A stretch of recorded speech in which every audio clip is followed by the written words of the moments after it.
We've been talking about the gift of God, or the gift of life. The gift, which is a gift from God, but the gift of life. Everybody say life is a gift. Life is a gift.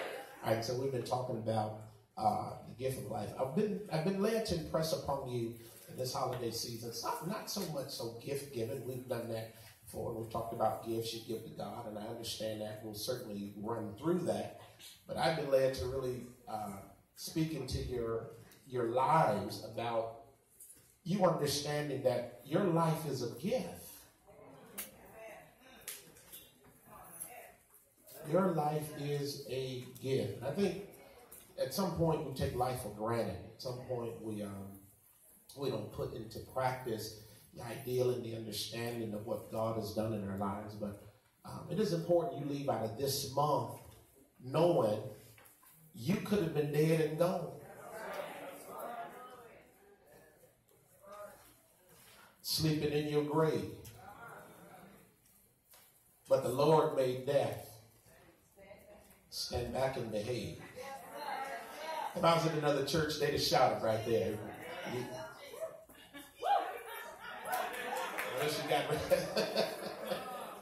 Don't you never say life is a gift? And that's what I want you to leave out of this month with. It ain't whether you get what you want for Christmas or not. You are blessed because you have life. Amen. All right. And not only do you have life, but God says, I'm going to give you life and give it to you more.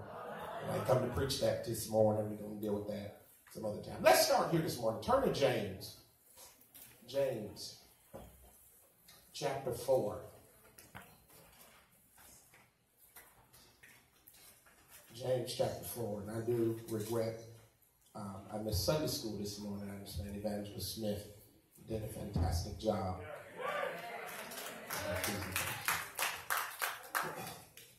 James chapter 4 and verse 14. James chapter 4 and verse 14. When you got that, say, I got it. Verse 14 says what? Whereas what? Here's what I want to do. Right there. It says what? Stop right there. Let's just ponder that for a second. Listen to that question. What's the question? For what is what? Let's think about that for a second. Think about the complexity of that question. Think about the profoundness of that question. If someone came to you and asked you, what is your life? What is the sum total of your existence? How would you answer that question? What is your life? What's the sum total of your 12 years on earth, 15 years, 30 years, 40 years, 50 years, 70 years, 80 years? I got anything higher than 80. All right. So someone asks you, what is your life? Just think about that. How would you even start answering that question? Would you start off immediately talk about your kids? Would you say what my life is and go into your career? Would you wax poetically about your credit score? Would you talk about where you live, where you don't live, what you have? Would you go into your stuff?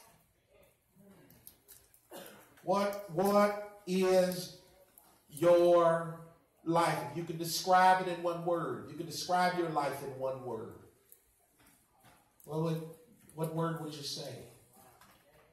Good, have a good life, blessed, that blessed life, disappointed in my life, regretful, got a lot of regrets in my life, happy.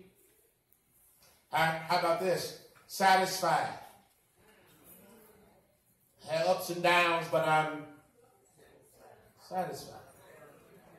I'm content. I'm grateful where I'm at. How would you describe your life? To appreciate this question in its pure context, let's remove the word your out of there. Let's take that personal pronoun out of there. And I think if we broaden the scope, it helps us then look at what is life. How would you define just the purity of what is life? Not asking you about your life. I'm asking you about what is life. How would you describe life? Living. What else? Because it is possible to have life and not live. I wish y'all were awake this morning. How would you define life? Go ahead, shout it out. Living. Somebody say drunk? Not dead. Purpose. Doing the work for the Lord. So now we're thinking that. Now we coming up the rough side of the mountain. What is life in its purest form? Honestly, the question may seem simple, but it really is quite complex to gather in a few words. Life.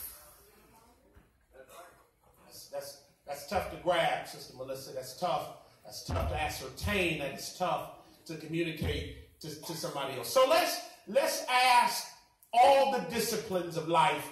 What is life? Let's ask philosophy.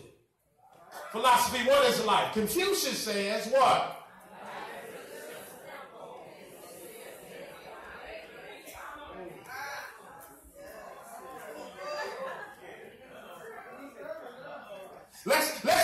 Let's ask psychology. Psychology, what is life? Sigmund Freud says what?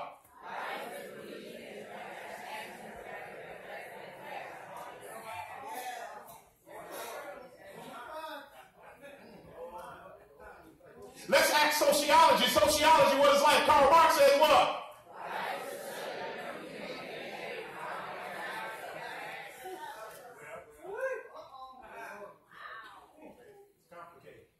Let's ask anthropology, what is life? Ruth Benedict says what?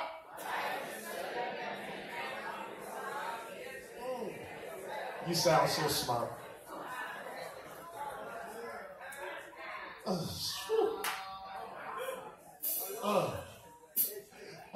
Let's ask biology, what is life? Charles Darwin said what?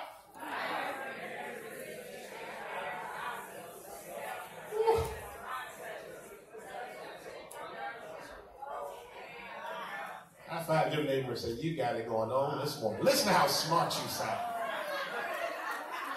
Listen to that, Sister Tracy. Life. For all of the disciplines of life. And when you gather what they say, you come to this conclusion. It's quite complex. It's filled with peculiar nuances. There's no one fit way to define it in a quick, short summation that allows us to shout our troubles over. Life is, in essence, Brother Bobby, all of the complexities that the disciplines of life have given us. But this morning, we're not asking biology what is life. We're not asking sociology what is life.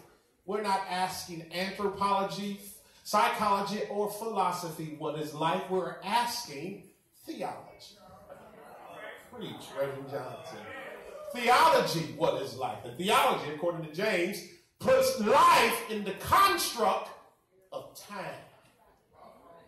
Theology, what is life? He says what?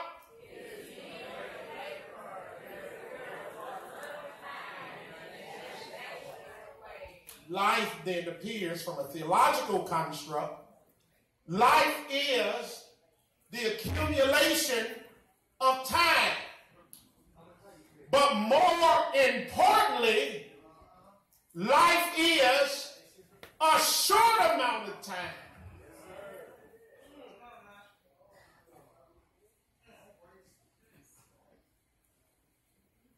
It's a short amount of time. Life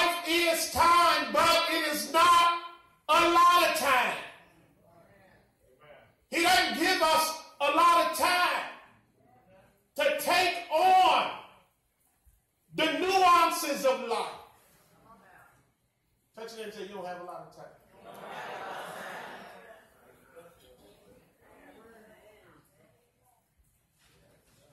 The best life we have is, Brother Rob, a short amount of time.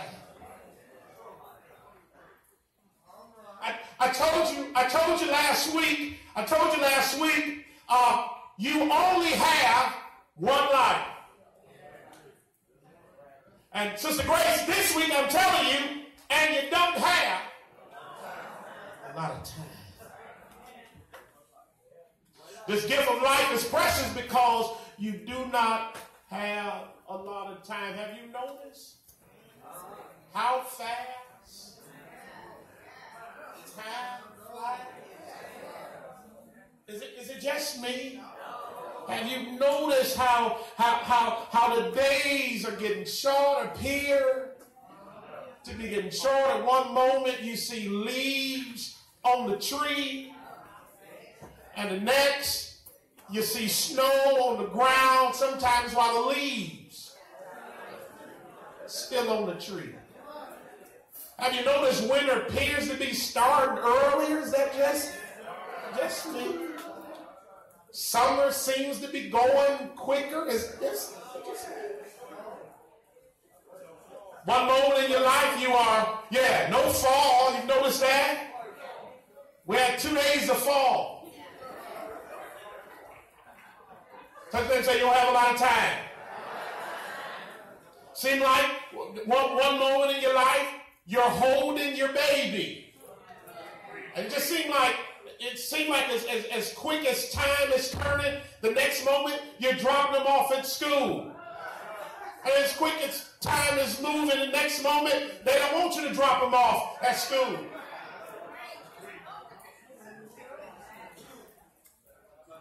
One moment you're in the stands clapping as they graduate from high school. And in the next moment, you're clapping your hands as they graduate from college. How many of you know time seems like it's flying by?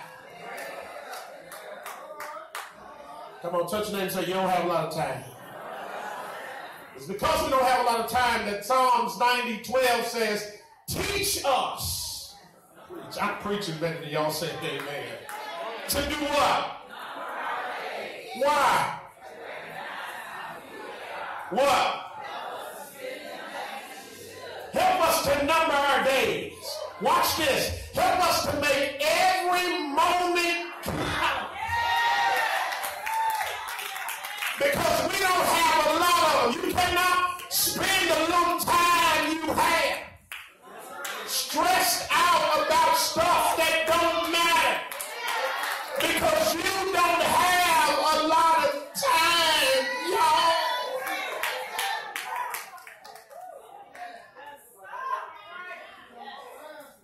Teach us to number our days, to make them count, to be focused on the important stuff, to only be resolved around the critical things of life, to only pay attention, to only put the diaspora of all of our fervor in the things that promote our well-being and our self-satisfaction, to not be stressed out over problems and things that we cannot control. Help me to evaluate the existence of my core so that my core will appreciate my existence in the bedroom of time.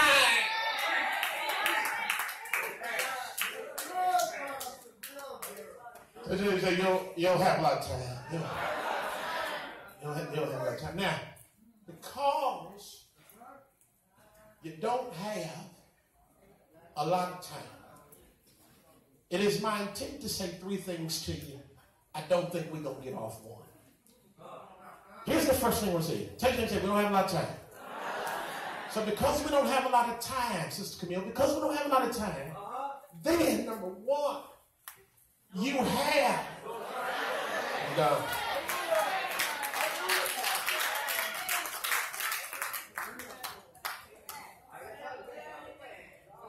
Somebody say, I don't have time to waste.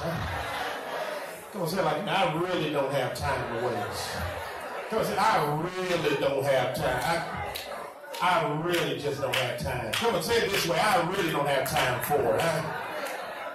I know that some people want to deal with you on some nonsense. Some people got some little hang-ups with you about some nonsense. You need to tell them, look, check with me in 2035. Yeah, I scheduled 15 minutes in to deal with this nonsense. Until then, I ain't got time. Come on, I ain't got time for that nonsense. So see, take out your calendar, pull it out. How you looking in 2035? I can probably put 15 minutes on that Saturday before the fall. We'll see what we can do about that. But until then, I just don't have time. I hear it's a script at all in ways, particularly on nonsense and dumb stuff.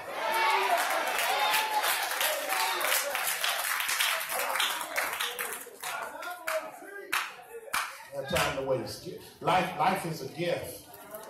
You don't have time to waste it, Brother Mike, on no nonsense and no dumb stuff. I ain't gonna say that part. Yeah, that would preach. Youth night, you got another part here now. Can't say that at church day. That's youth night stuff. Here's how I know. Here's how I know we don't have enough time to waste. The life expectancy in the U.S. is what? 78 years. If you're a man, what? 76. And if you're a lady? 81. If you global blaze that with what God has promised us in Psalms 90 and 10, God promises 70 years plus 10 years, which means God promises us what? 80 years. All right, 80 years. And what's our life expectancy? What's our life expectancy? 78 years. But God promises what? 80. All right, so we're already 2 years short than what God has promised us. But let's go deeper than that. If you're a man, how many years have you promised? 76. How many you promised? 8. How many? Well, you're right. What's our life expectancy? 78. All right, so if you're a man, you're already 2 years short of the life expectancy. And 4 years of what? What God has promised. I want to encourage every man. In here. Listen. You fight for your 2 years. Typically when I make a man point, it gets like that. That's okay. I'm going to tread in this wilderness today. Men, fight for your 2 years of life expectancy and your 4 years on what God has promised. Do not, men, let GM, Ford, or Chrysler, or church, or baby mama drama, or bills, or stress take away your 2 or 4 years.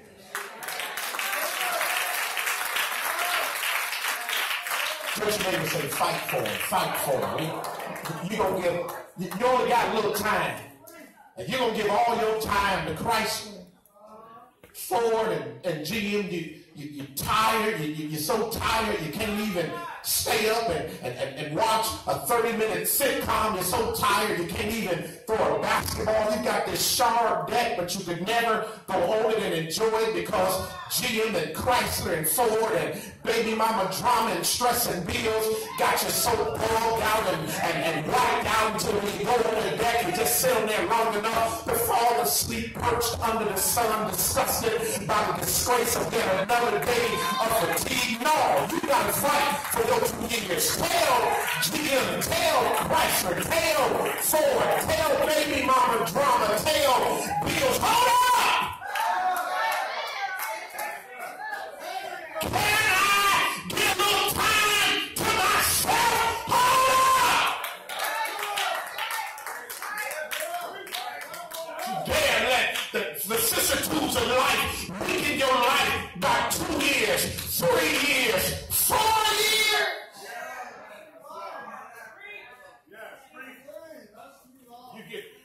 You get sick, and the family might come to the hospital and do round the clock duty.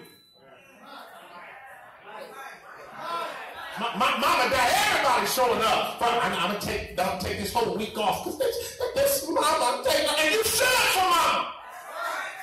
But what about? This ain't even Father's Day. Let me move on this. I didn't make a big deal here with ladies because you already living past the life expectancy. Living past, 1 year past. Promise time. Y'all just chilling and cutting. You're gonna be fine. Men fight for your 4 years. If in fact life expectancy is 78 years, then it means it affirms the idea, even in the secular, that you don't have a lot of time. It's weird because when we're younger, we presume 78 years. A long time. A long time. Plenty of time. You're 16, you're 17, you're 18, you're 19. You can't even fathom 78 years. 78 years? That's a long time. That's so long, I can't even think that far ahead. You don't even mentally take a journey to the possibility that you can become 78 years old. Messing up my mind with that. 78. Oh no, that's for you older folk. That's back in the day, thank you. At the gym one day, and these guys were talking about, you used to play basketball with this 40 and over age group.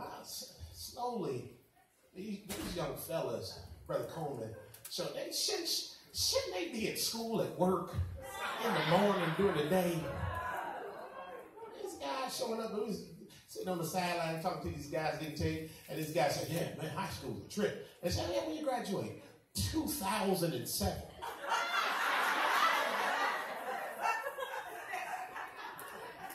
Yeah, it was a trip. When did you graduate? 2004. So me and this guy, we threw our numbers in there. 1989, 1989, and they look just like this. 1989, school, they had school in 89, school.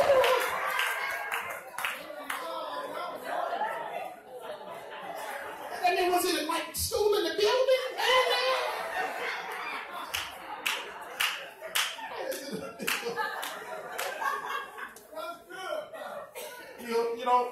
You don't have love. 17, 18, 19, can't think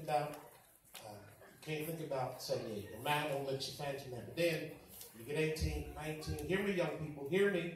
Get 18, 19. You start your family, hopefully your career, but when it's going down, you start your family. You have your baby. By the time you raise that baby, get it all together, you look up, you're now you're 30. Somebody said time is winding up. You're 30 now, you raised them to 9 and 10, and then you look back at your life and you look at all the stuff you missed, the struggle that you've taken on because you wanted to start a family. Let me throw this in here to my young people. Don't have a kid ahead of schedule.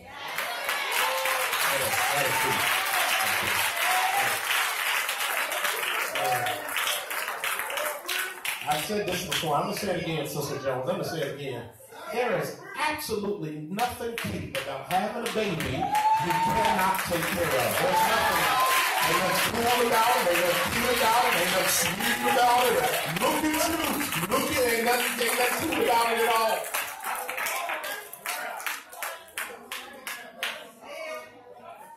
It's hard work to go to school. And if you don't have kids, go to I was going to wrap it around something else. But go to school.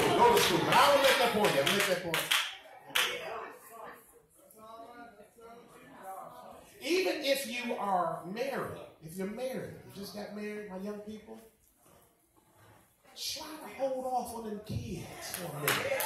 Just because you're married don't mean you got to have a kid right away. Hold off a little bit. You do not need 4 kids before 25.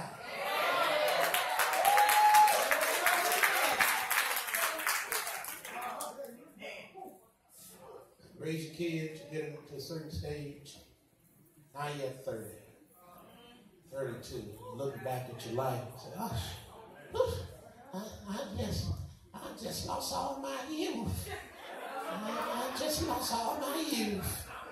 And then kids, get 9, 10, because you lost all your youth. You want to drop them off at mama and daddy house every weekend because you lost all your youth. Well, if you decide to have kids early, you're going to lose some of your youth. That just comes with the territory.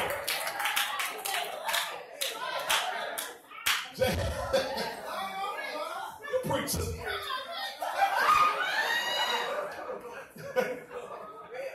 Yeah.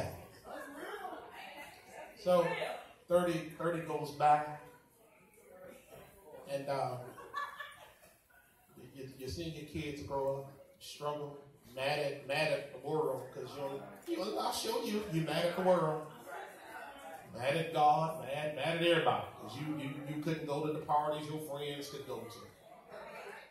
There's a check you get already spent before you got it. All right, then you're 40. It's about this time you start looking at that 78. Because up until this moment, 78 seems so far. I'll never become 78. When you 49, 78 says, hey, I ain't going nowhere. Right here waiting on you. And the knees remind you on your way out. The arm reminds you on your way out. I used to be able to play basketball all day. Now about a game and a half, 3 timeouts, half court. Done. Come on, touch your neighbor and say, time is flying by.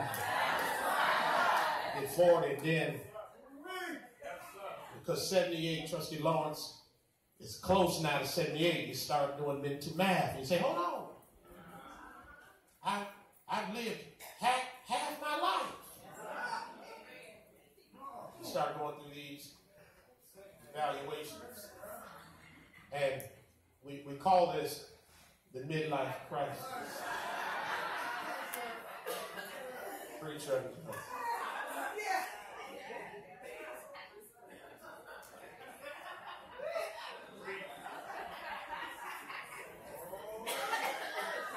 Because when you're 40 and you know 78 is coming, you go through this midlife crisis that makes 78 say, hold on, wait a minute, hold on. Try to slow it down, even though 78 said, I'm on the way. So you go through these crises, and so you'll see a man, because time is flying by, go through a midlife crisis, and man don't even like needles. But at 40, here he is coming with some earrings. You want an earring in his ear.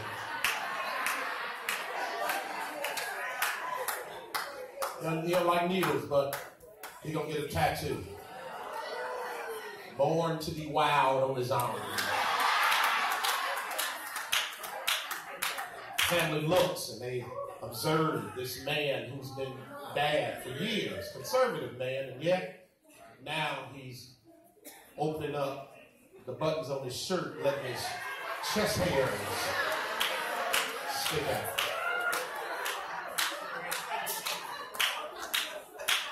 If his finances permit, he'll buy a pair of skinny jeans. Might throw on a jersey with some Delta Air Force Nikes.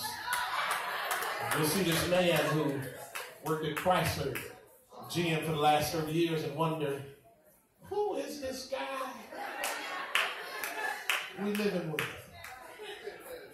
He might cut his hair off and become bald or darken it up. So who is this guy? If his finances permit, he'll buy a sports car. Two-seater at that. Two-seater, as if to suggest ain't nobody riding with me. Mr. Watson will get some new cologne that says, I'm available.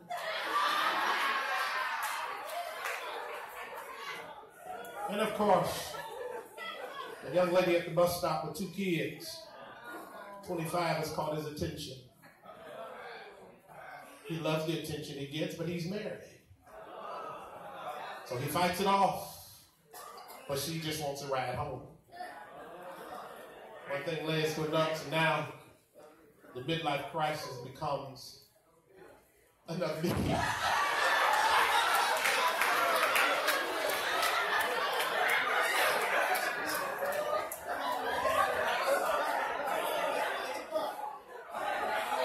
Somebody say, I don't have time to waste. I don't have time. Come on, say, I don't have time to waste. Ladies, don't go far here. Don't judge him too harshly. Lady, through this midlife crisis, can equally become as inconsistent as he has become. You're at home grilling, and she comes in with a Tina Turner wig.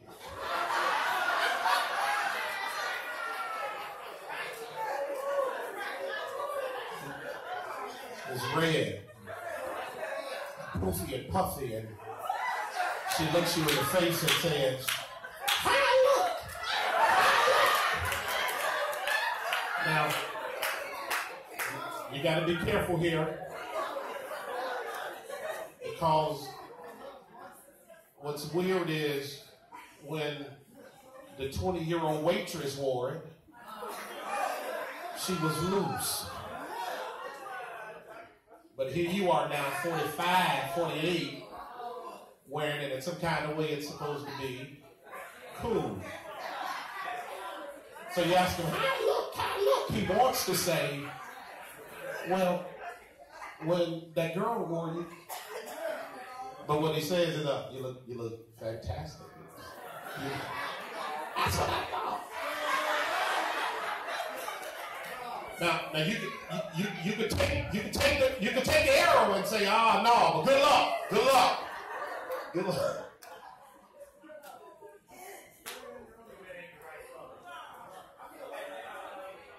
Yeah, exactly.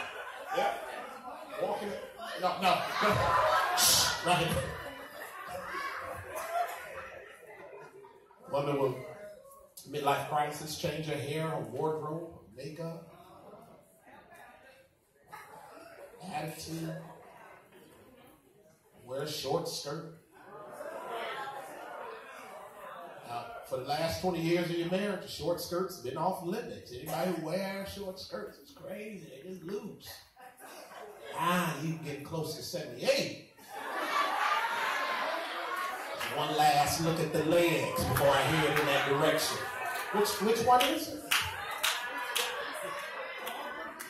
When a 19-year-old Ursher wore, we had to spend a day in prayer for her.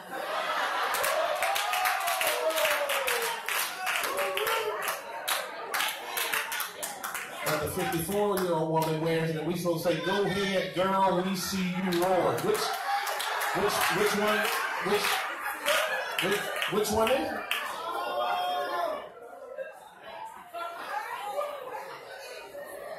And of course, because all of her changes, she has now caught the attention of the bus driver.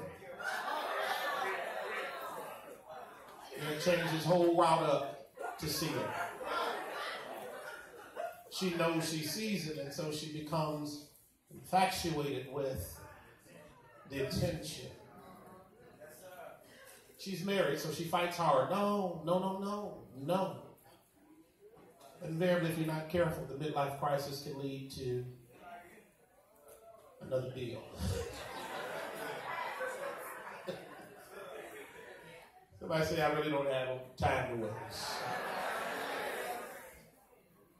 That's why if you can make it through your midlife crisis and still stay married, we owe you a debt of gratitude for hanging in there. That's how we salute Sister Braggs. Saturday celebrating 50 years.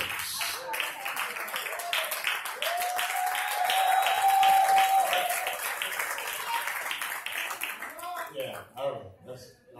Don't correct it now. We'll correct it later. Because of the midlife crisis, you get what's called now the gray divorce. People over 50 are what?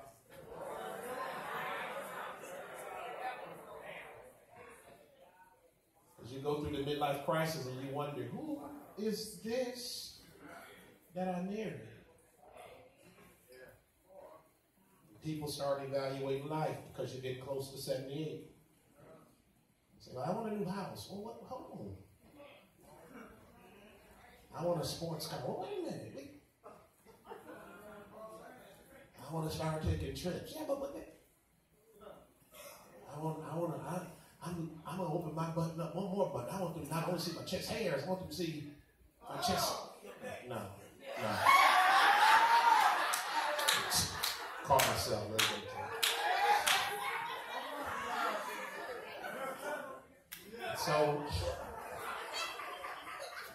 So time winds up. And when you get into your 50s and your 60s, and you feel you're close to that 78, you start now walking into wisdom. And by the way, when you go into the midlife crisis, it's extremely difficult, not only from what it does internally, but then about this time, your kids are 17, 18, 19, talking back, trying to do their own thing. So you got that stressing like that. You're at your highest earning potential in your 40s. And so what your job tries to do now is either downsize, tell you to do more work for the same pay, or relocate you to a place you know you ain't going. So now you got to make a life decision while going through the midlife crisis. Preach. Come to church, try to make your midlife crisis relevant to what we're saying. You hear Minister John say, wave your hands in the air. Wave them like you just don't care. You missed that whole moment because you're dealing with whether or not you feel love. Whether or not your arthritis will let you wave your hand. Touch your neighbor and say, I don't have time. Imagine how much time we lose fighting, arguing, laying in the cup over dumb stuff. Here's my question to God when he led me right here to this apex. I said, well, God, is there a word for those going through the midlife crisis? There's a word for everything. Is there a word for those going through this? For those who see 78 right around the corner and fighting it? Is there a word? Is there a word I can give those older than the midlife crisis who've gone through it? Is there a word? And of course, God said, yes. Turn to Ecclesiastes. Maybe we'll end here. Turn to Ecclesiastes.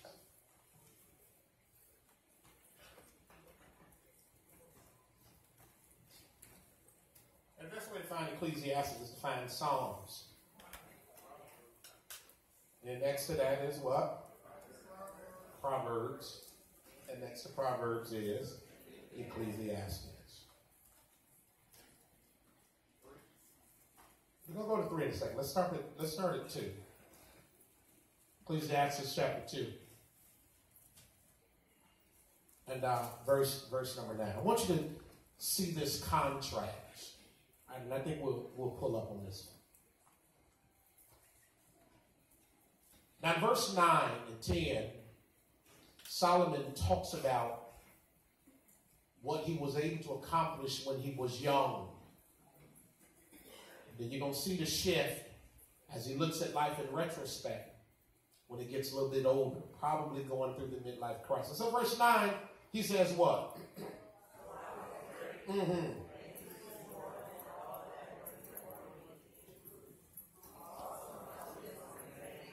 So verse 9, he says what? What is that?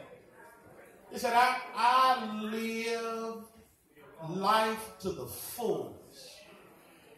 And he says, and I don't have a problem with it, he says, and I was great. He says, I was better than anybody in Jerusalem. He said, I was able to do that while my wisdom remained in me. When I ask, what is your life? You ought to have a similar statement. What is your life? I'm great. See, I just lost half the room there. Because many of us don't know how to self-appreciate ourselves. Come on, say this with me. I'm great. I'm great. Yeah, what is your life? I'm great. Solomon said, I was not only great, I was the best in Jerusalem. You ought to feel like, if you're on your job, I am the best whatever. I'm the best program. I'm the best clerk. I'm the best secretary. I'm the best plant worker. I'm the best teacher. I'm the best principal. I am great. And I'm the best at it. And I was able to accomplish, and I love it because many of us let life pass us by without accomplishing anything noteworthy. You get to a certain point in your life, there ought to be some things you accomplish. Yes, it could be school. I'm going to even say should be school. But if it ain't school, military, some skill, some trade, some job, some house you bought, some car you bought and paid for, some high credit score. There should be more to your life than parties, babies, wild weekends, weed, drugs, folly, silliness, etc., so on, so forth. Preach.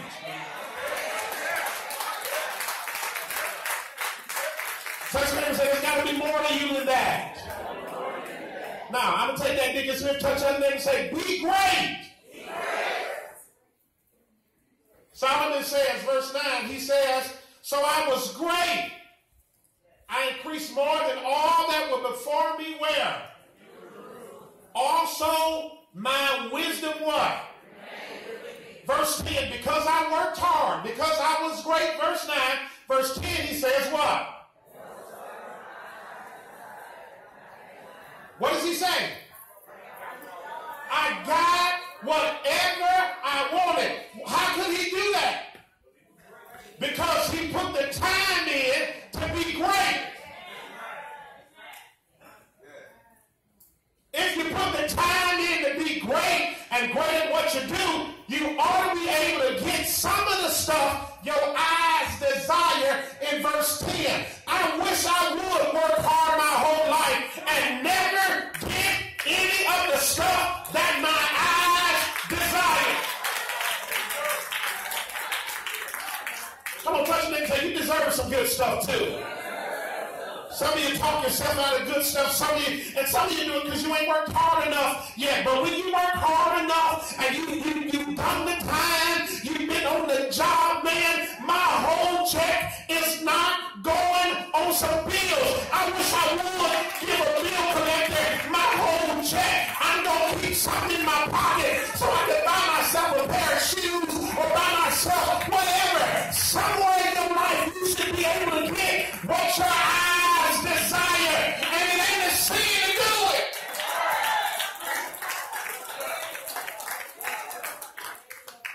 His name say, I don't have time for this. I don't have time for that. I don't have time to live my whole life and never drive a new car. Have time to live my life and always be in somebody's wedding, never my own wedding. I don't have time for this. I don't have time to come to somebody's house, another housewarming, where I'm looking at somebody else's crib. When is it going to be my crib? When is it going to be my turn? When am I going to invite people to my hookup? I have time for this. Verse 10, he says, and whatever my eyes desired, I kept not from them. What?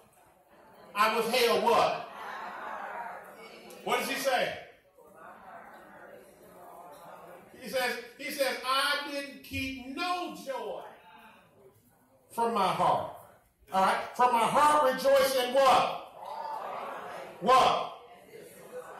He said, I enjoy, here it is, the fruits of my labor. And if you work every day, you should enjoy fruits of your labor. And you should enjoy it while you're young enough to enjoy it.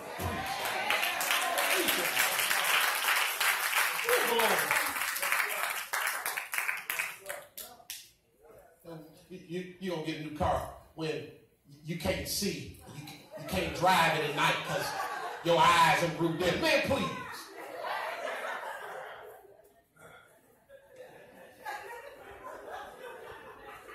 You don't get something nice, you get a nice pair of shoes, but your ankle got arthritis in it now, so you can't wear it.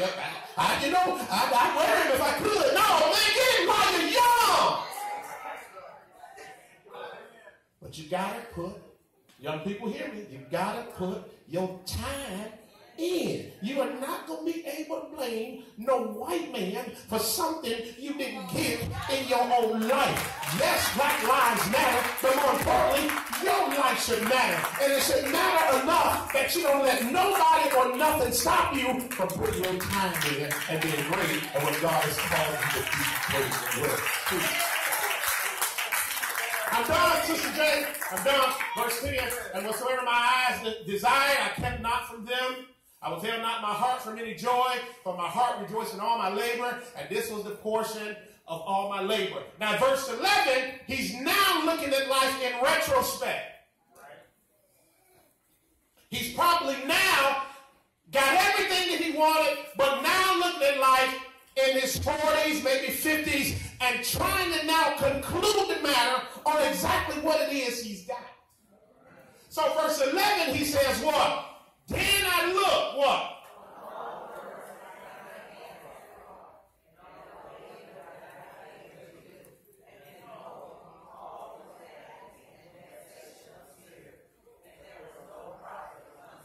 What does he say? He said, I got all the stuff I wanted. I got all the desires of that my eyes could see. And he says in verse 11, but it was all vanity. It was all for nothing. It all profited me nothing. How you include this? And then he looks at verse 12, he says, and then verse 12 says what? Read that again. He said what? What? What?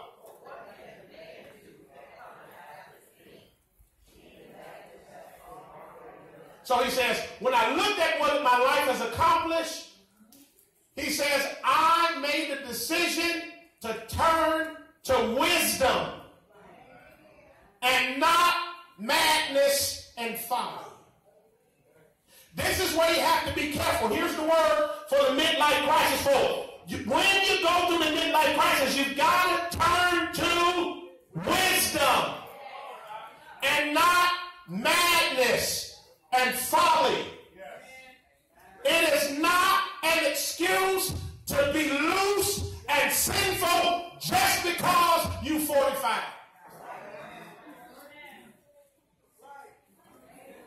I know I wouldn't get a lot of amen.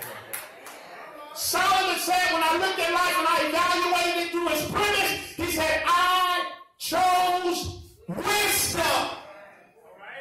Because I made up in my mind nothing can be better than the king. And then verse 13, he says, then I saw that wisdom excelleth folly. Preacher. You got to get to a point in your life where you understand wisdom exceeds folly.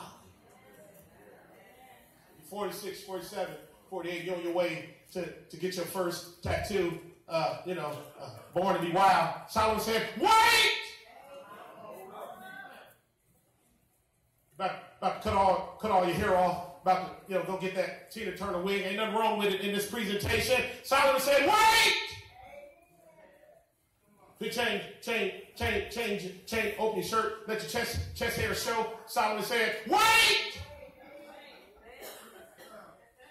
Finna go shop and get a whole new wardrobe, throw away all your long dresses, start buying short dresses. Solomon said, hold up! He says, choose wisdom.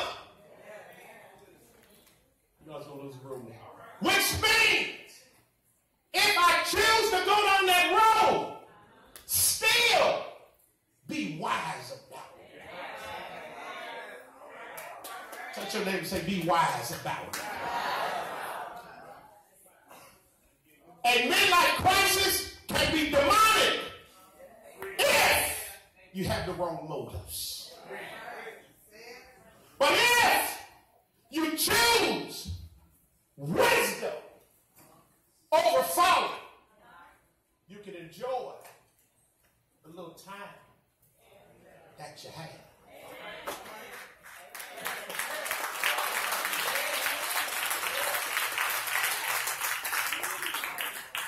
"40 years old having another baby." See, we just went through 20 minutes of theology. I was falling asleep. I grow in. One day, tell me, one day, we're going to get to that wisdom level. President said, I don't have time to waste.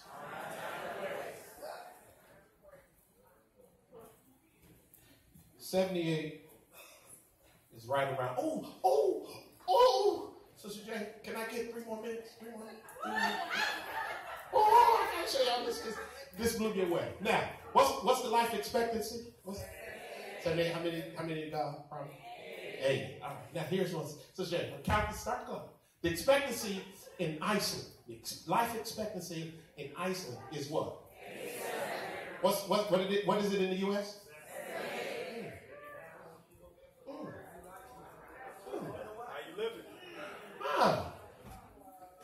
How'd they pull off? How'd they pull off 9 more years in Iceland? How'd they get 9 more years? Now you say, well, what's Iceland? Iceland. It's a wet and windy island. Temperature averages about what? 7 months of winter. And then during the winter months, there are only 5 hours of daylight. And yet they pull off 9 more years. How they get 9 more years? Now you may say they ain't doing nothing but sleep and eat, but that's what you've been doing.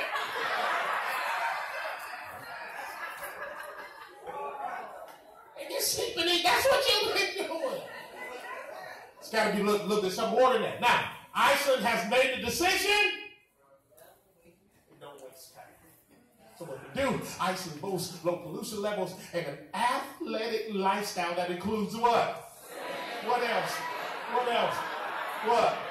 What?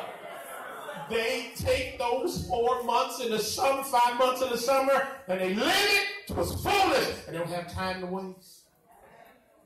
The island just a few years ago got the internet, so they ain't on social media all day. They're out enjoying life because they understand they don't have a lot of time. Winter months, and I'm done. Healthy diet, fishing, lean meat during the winter months, and they still are active even there with ice fishing and some other activities. But they come to the conclusion that we are not going to waste time. They ain't got time to be on the internet 12 hours out of the day. They ain't got time to respond to everybody who say something about them. What?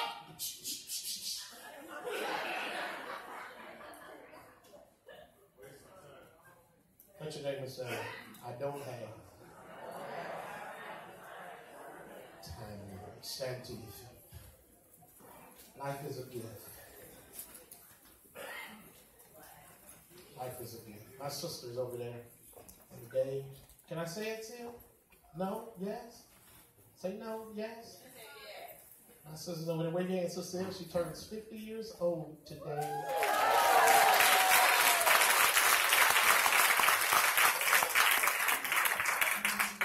You all know she's a long way away from me. I'm just... And we're a long way away from each other. But I'm in the pulpit. So I'll tell y'all out there in the hallway. Maybe in the parking lot.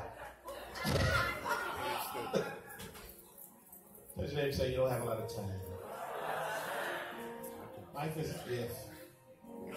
You got to make the most of the time you have. Had we read Ecclesiastes chapter 3, Solomon begins to talk about to everything there's a time, and to everything there is a season.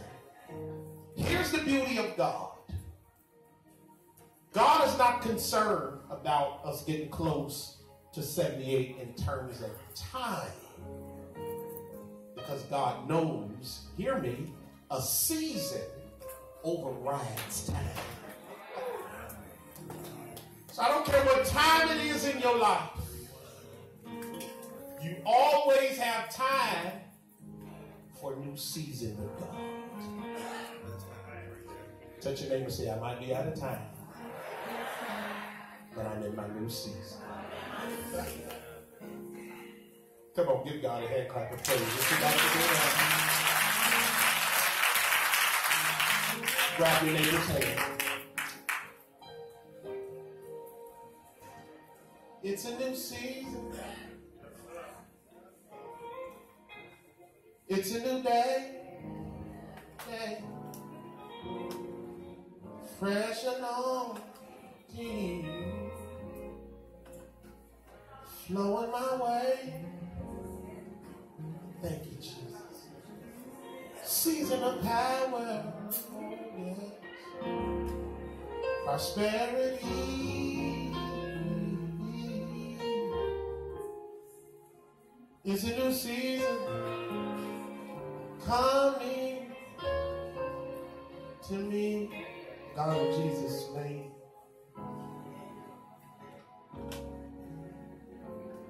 And we ask you, what is life? You said, it's just a vapor. This gift called life doesn't come with a lot of time. It's in that thought process that we've launched the idea that we don't have time to waste. Before we blink, we've gone from 10 to 20. By the time we have kids and grandkids, we look up and already we're 40. And in just a blink of an eye, we're 50 and 60. Thank you that you can birth new seasons despite the confinement of time. Speak a new season in somebody's life who's going through whatever age group they're going through, but particularly midlife crisis. Turn that midlife crisis into a midlife transformation.